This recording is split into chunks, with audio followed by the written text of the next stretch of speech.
जब फ़िरौन दरियाए नील में गरक हो गया और तमाम बनी इसराइल मुसलमान हो गए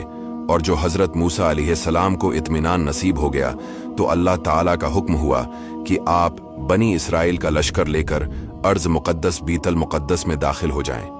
उस वक्त बीतल मुक़द्दस पर अमालिका की कौम का कब्ज़ा था, जो बदतरीन कुफार थे और बहुत ताकतवर जंगजू और निहायत ही जालिम लोग थे।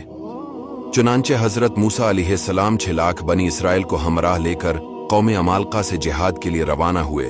मगर जब बनी इसराइल बीतल मुक़द्दस के करीब पहुंचे तो एकदम बज़दिल हो गए और कहने लगे कि इस शहर में जब्बारीन अमालिका हैं, बहुत ही जोरावर और ज़बरदस्त हैं,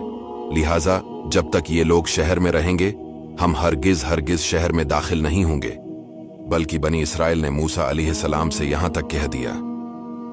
कि ए मूसा, आप और आपका खुदा जाकर इस ज़बरदस्त कौम से जंग करें, हम तो यहीं बैठे रहेंगे।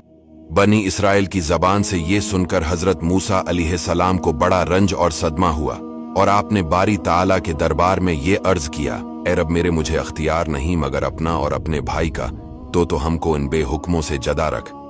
इस दुआ पर अल्लाह ताला ने अपने गजब और जलाल का इजहार करते हुए फरमाया कि तो वो जमीन उन पर हराम है, 40 बरस तक भटकते फिरें जमीन में तो तुम इन बेहुक्मों का अफसूस न खाओ। इसका नतीजा ये हुआ कि ये 6 लाख बनी इसराइल एक मैदान में 40 बरस तक भटकते रहे, मगर इस मैदान से बाहर न निकल सके। जब हजरत मूसा अलैहिस्सलाम 6 लाख बनी इसराइल के अफराद के साथ मैदान तिया में मुकीम थे, तो अल्लाह ताला ने उन लोगों के खाने के लिए आसमान से 2 खाने उतारे।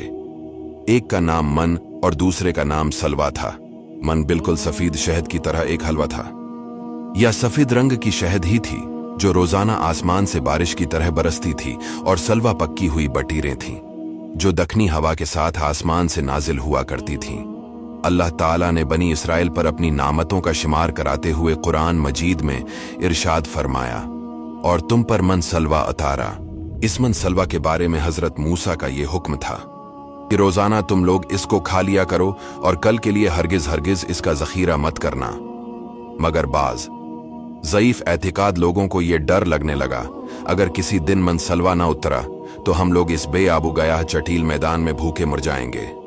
चुनांचा उन लोगों ने कुछ छिपाकर कल के लिए रख लिया, तो नबी की नाफरमानी से ऐसी नहुसत फैल गई